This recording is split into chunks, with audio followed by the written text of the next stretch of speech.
All right. Welcome to the Nick&Joe show, folks. I'm Nick. He's Joe. I'm in Sioux Lookout, and he's not. He's down there in Ottawa. And of course, behind the scenes, we have our good friend John Milkey running things, keeping us organized, and pressing all the buttons. Milkman John. What's that?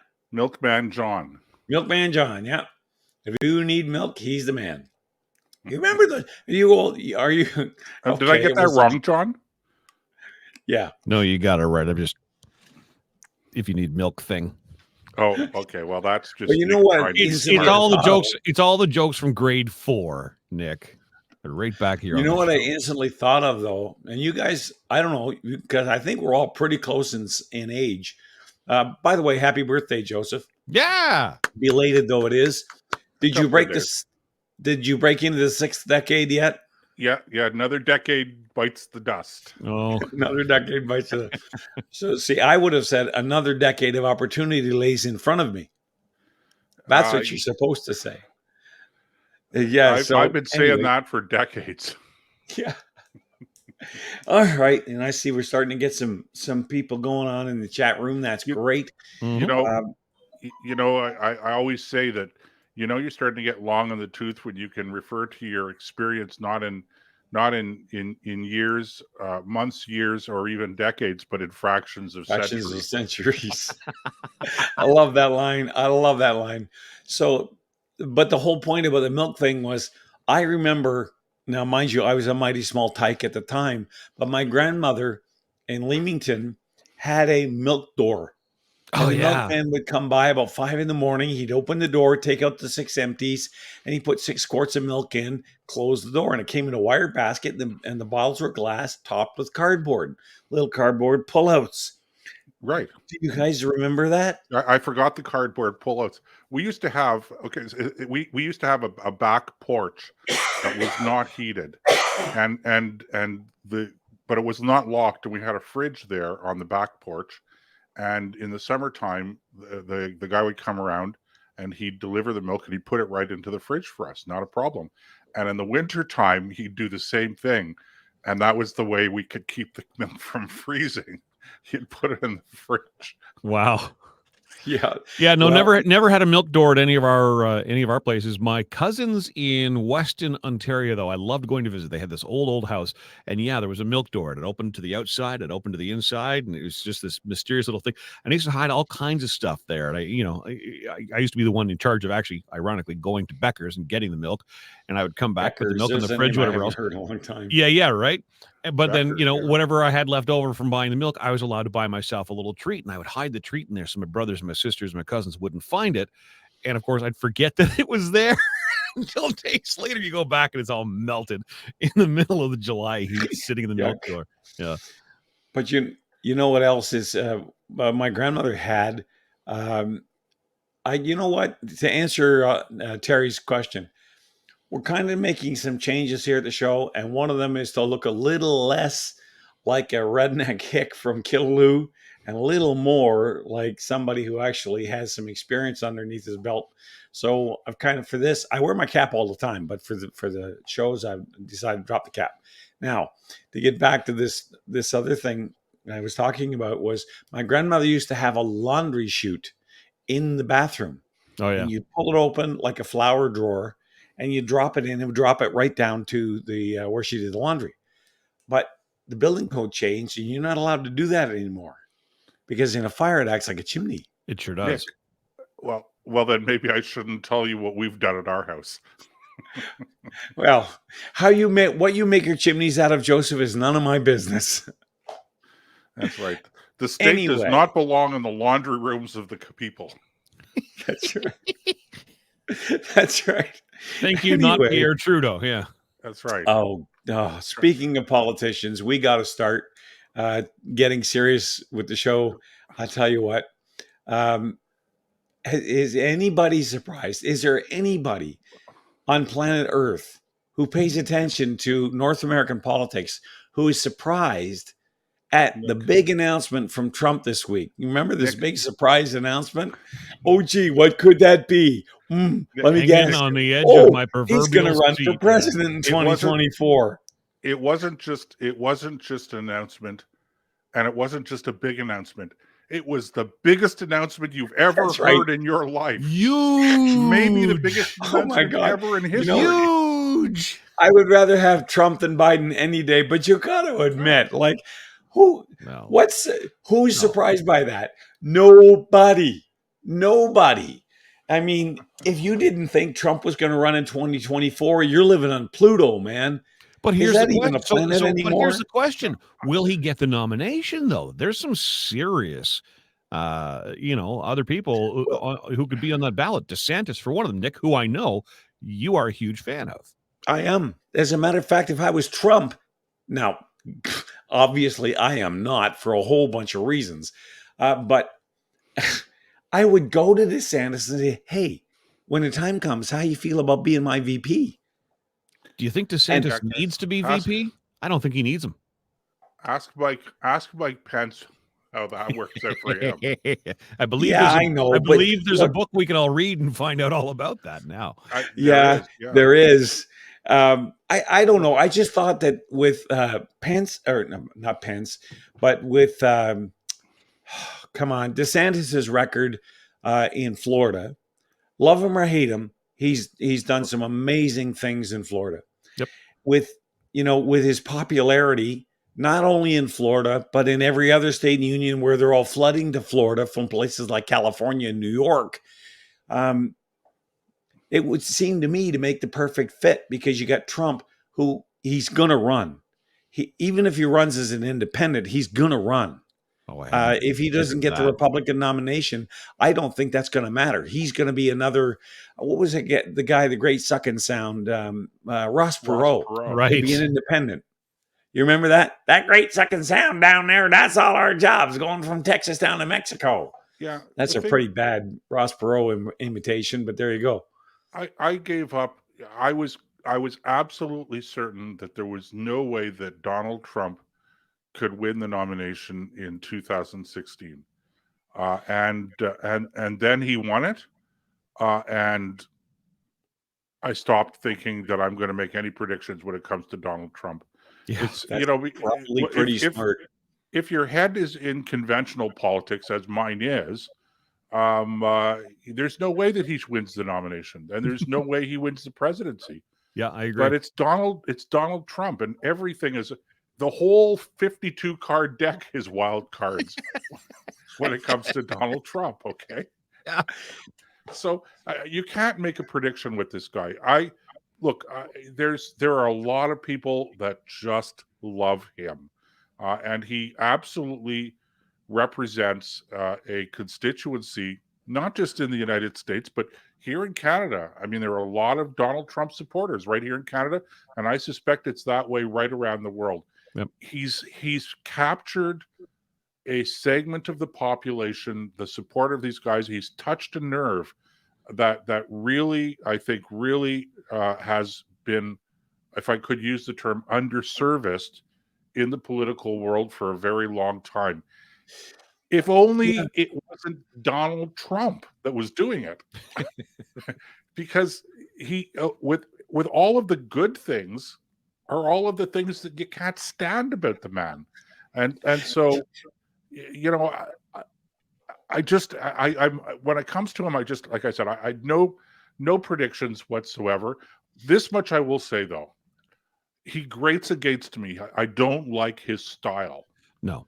Okay, but I think there's a lot of people who can make that claim. Right. Even his supporters want to take his cell phone and drop it through a shredder for all the tweeting he did. Tweeting. His announcement, last night was much more subdued, and it kind of, you sort of go, okay, wait, is this the new approach? Is he actually starting to listen to people on this? But like we talked about on the show last week when we had our friend from, I believe it's Alabama, who was on the show. I said to him, I said, I can't get to Trump's politics and his policies, because there's just all the weeds that are there that I need to get through in order, for me to even make my way to that. And, it's too much noise. That's the point I was trying to make, John, is that you, as much as has his style and his personality grate against me, you have to give credit where it's due. And on his policy side, I mean, on a lot of things, not everything, but on a lot of things, he was very good from a policy point of view. And it's funny because I was down in Washington for about 4 or 5 days back in the fall of 2016 or 2017, I should say, and he had been president for about a year. Yep. And I'll tell you, and I wanted to hear from average people what they thought about Donald Trump, and without exception, every person I talked to, from the clerk at the hotel to the cab drivers to people on the street, okay, waiters in the restaurant, they all hated Donald Trump. But they were going to vote for him again if he came up for re-election because they loved his policies. It's the craziest thing, guys. It's the craziest thing. I know, but in the end, when you're answering that question 3 years out and it's theoretical, okay, it's easy to say, yeah, I'm going to vote for him. But I suspect that a whole lot of those people that said they were going to vote for him again, basically, when they finally got to doing it, they just couldn't make themselves do it.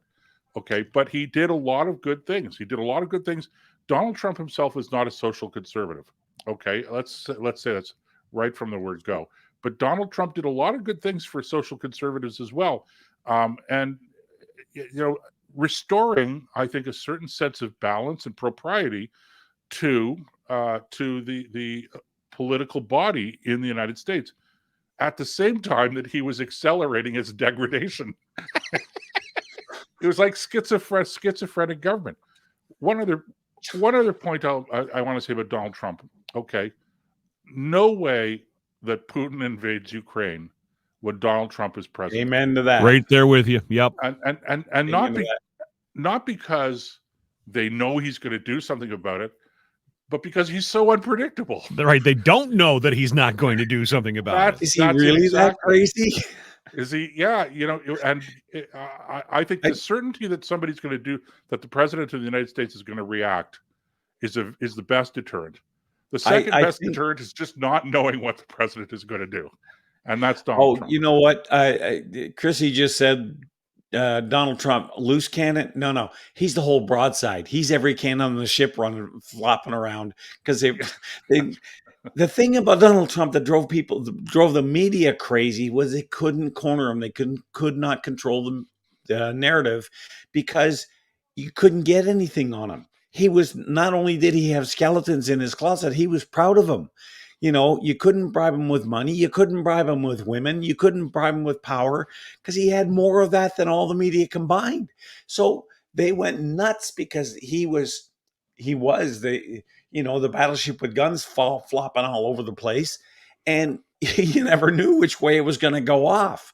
So when it comes to guys like Xi Jinping and our good friend Putin in Russia, the rumor has it, I don't know if it's true, but the rumor has it that he told Putin, if you invade Crimea, we're going to nuke Moscow. And he said the same thing to Ping about crossing the Taiwanese Strait and going after Taiwan. Is it true? I don't know. But you know what? Coming out of him, I could believe it. Yep. Now, would he actually do it? I don't know. But that's the whole point. Exactly. Nobody knows what he's going to do. He says one thing, and then he makes something up the other day, and it's lies, and it's look over here, and it's squirrel, and it's it's it keeps people like Putin honest. It also gives us plenty to talk about, and it does that, and too. It absolutely pays the salary of the left-wing mainstream media in the United States. Oh yes, I have to tell you, okay, I've said on many occasions that Fox News is clearly too right-wing. I don't see them as being balanced. They like to talk to themselves as balanced, but I don't think Fox News is that balanced. I'm not criticizing them for it. I think that, if you're a journalist, you're going to bring your personal feelings and prejudices and predilections, etc., to the table. I don't have a problem with news not being neutral, and Fox News is not neutral in my judgment. Okay, but holy cow, when you compare Fox News to CNN and MSNBC and these guys, I mean, they are just crazy in the tank for the Democrats. And I shake my head and I go, like, this, have you no shame? There's no semblance whatsoever of even the slightest bit of concern about No, you're right. They've neutrality or they've anything all like that. very definitively picked which side they are on, and there doesn't seem to be anybody who's just trying to tell a neutral story here. Now, I will tell you that I have watched a ton of Greg Gutfeld. Now, like him or hate him, he's the king of late night talk TV right now. He's got more viewers. He's just, but I've been noticing the way he structures his show. Of all the shows on Fox, and you, Joseph, you're right.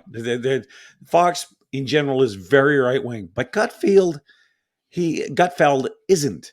He's had on Bruce Jenner. What's her name? What did he turn into? Can't think of her name. Caitlyn Jenner. Sorry, it's Caitlyn, okay. that's it. Bruce, He's had Bruce will, Caitlyn Jenner Bruce on. will do. What's that? Bruce will Bruce do. will do. Yes. Okay. So he's had him on. He's had on what's his?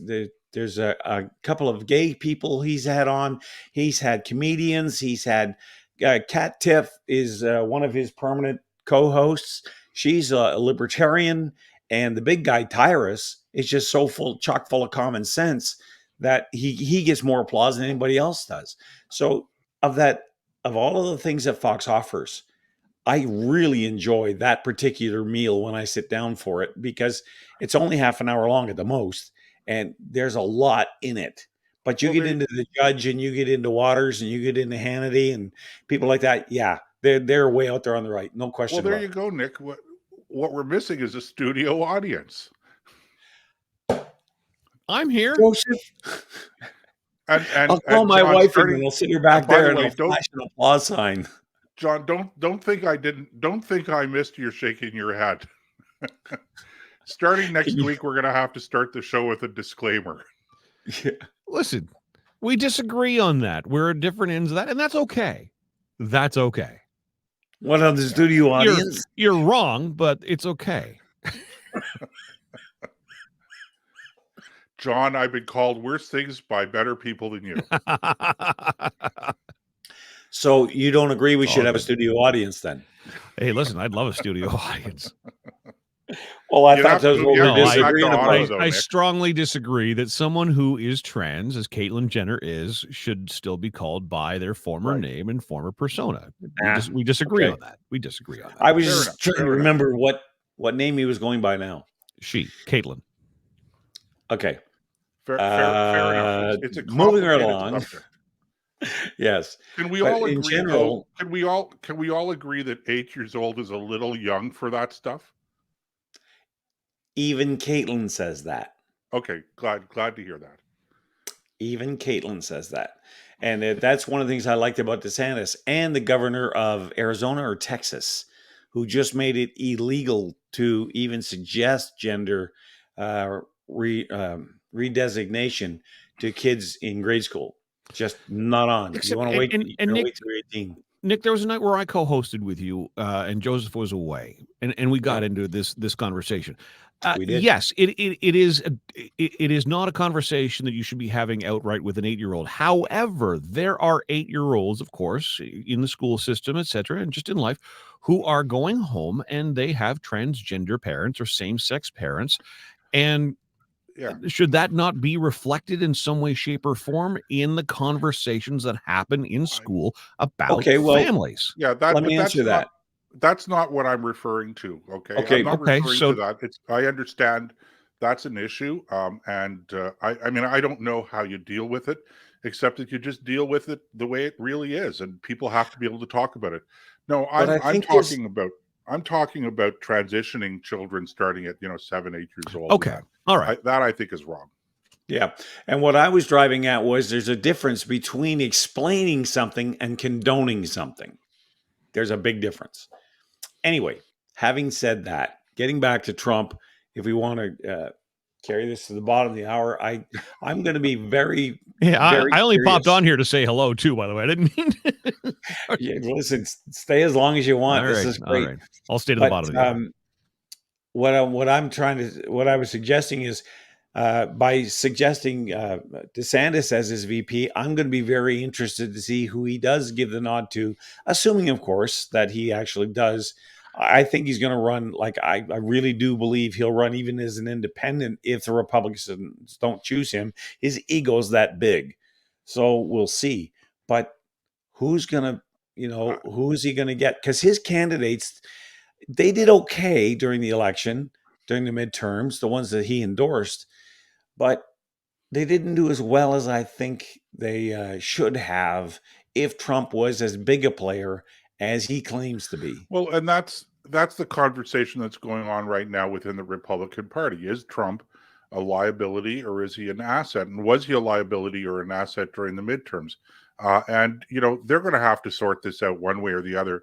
And in the end, it may take another presidential electoral cycle for them to finally get this out of their system one way or the other. Mm. But the thing about Trump is, okay, I know I'm going to be opening up a whole can of worms here, okay, when I point out that he lost in 2016. Now, I know that there are a lot of people out there who are going to go, well, they stole the election. They stole the election. Okay. The fact that they may have stolen the election, okay, by winning in a few spots is actually a pretty strong indication that Donald Trump, as strong as he is within the Republican Party, was still fairly weak outside of the party. And there should be, if he was as strong in the country as he is in the Republican Party, it shouldn't have even been a close contest. Now, in the final analysis, he lost to Joe Biden. Joe Biden. Okay. So here's the thing. I actually think that the Democrats are in such trouble that there's no way that they should be able to win in 2024 unless Donald Trump is the candidate. If Donald Trump is the candidate, he is so polarizing that I don't think that he gets elected in 2022 or 2024 if he's the candidate. If the Democrats run a serious candidate against him, I don't think Well, Joe Biden is a serious candidate for no, 2024. no. As a matter of fact, my question was going to be then to flip the coin over and talk about who the Democrats have on the table. I don't Right. see anybody currently, and I'm trying to be objective here, not let my redneck get in the way. But who do they have? Right. What superstar do they have that they could? Because I don't think Joe's going to make the end of his mandate. I really don't. His health is obviously in decline. His mental faculties, like he's famous for shaking hands with people who aren't there, having the Easter Bunny lead him out of the garden. Now that I mean, okay, but this they mock him on a even the left is mocking him now. Falling up the stairs and different things like that, falling off his bike, and what a joke that turned into, the whole thing. So who do you replace him with? Well, Kamala Harris, really? I don't think so. No, you're So I right. don't Because I see mean, like anybody to take his when Obama was governor, senator, when he was rising in the ranks in the Democratic Party, and all eyes were on him. I mean, I remember even Oprah Winfrey saying, you've got to be the person to run for president. Everybody knew that was going to happen. I don't see anybody within the Democrats right now who is a rising star. Okay, so DeSantis, let's say, gets the Republican nomination. And I hadn't even considered Trump running as an independent, but okay, that's obviously a possibility. right. Who, like you said, who in the heck? First off, how does that how does that end up numbers wise? Who kind of wins that? Question one. Question two is, would you sign up to be vice president under Donald Trump, knowing all you know now about what his last vice president had to deal with in his final days and was dealing with in that White House? That's a good question. It's a great question. Yeah, I don't know. I do know they will find someone for sure. Oh yeah, yeah. Somebody's going to want to say I was the VP. Well, and not just One that. I heartbeat mean, away from the presidency. let's remember that Donald Trump has serious allies in the Republican Party. He So does. I don't think he's going to And have Pence it. was a weird pick for him.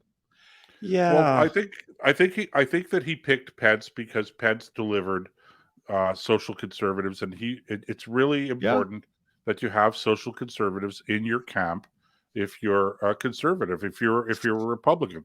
The same thing here. You can't get elected okay, without social conservative support if you are conservative. So, you have to find ways not to alienate, and Mike Pence was a really good choice in that respect. But I understand that it was a tough voyage for him those 4 years. Gentlemen, we've forgotten something, and I don't think even John, No, I know. John has thought of it. If you want to join us tonight, It's on the bottom of the and screen. put your put your put your 2 cents in worth in, you can call us. We actually do have a telephone that works. There it is, 603-604-6464. Try that again. 603. 613. Did I say 603? Oh my God. Yeah, you think said you did. 603 twice now. Okay. Did I? 613-604-6464. And the reason I confused it, because up here the area code is 807. So there should be, in my head, there should be a 0 where the 1 is. Anyway, so 613-604-6464. We'll take your calls. There you go. And you can join in the conversation, good or bad. I mean, you could, if you have something you want to get off your chest, by all means. If you want to, tell us we're a bunch of dummies and here's why, by all means, we'll take the calls. By the way, if you'd like to join by using your video camera as well, and whether you want to appear on video or not is fine, as long as we can hear your voice. If you go to btrradio.com, btrradio.com, or blasttheradio.com, there's a little image of a webcam. Click on that, and you'll be put into the green room. We can bring you onto the show that way as well. That's right. You don't have to worry about showing your face, because we can just kill the camera. Or you can kill the camera. Just do it audio. You can do it anonymously. That's right. Hi, by the way, I'm Steve from Ottawa.